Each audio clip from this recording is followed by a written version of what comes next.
Telefon je vymoženo z moderní doby. Ano, mám mobil. Ano, používám ho, ale zřídka. Občas jsem prostě zastižený, ale někdy taky ne.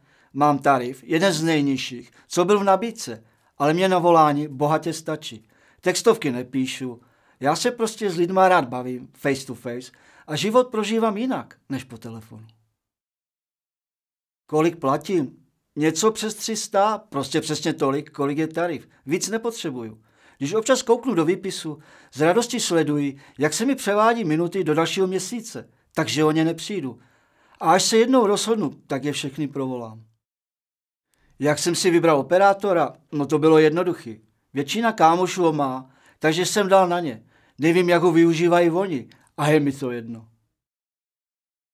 Jestli jsem někdy něco reklamoval, ani nevím, jak se ten můj tarif jmenuje a platím furt stejně, tak co bych reklamoval? Leda to, že mi občas volali lidi, se kterými mluvit nechci. Nebo možná ty legrační poplatky, kterých ani nechápu. Ale co? Mobil prostě ke svobodě patří a já svobodu mám rád. Je to konec?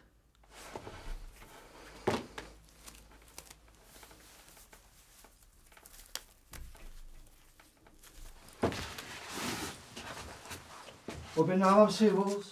Ano, ihned, náhrad.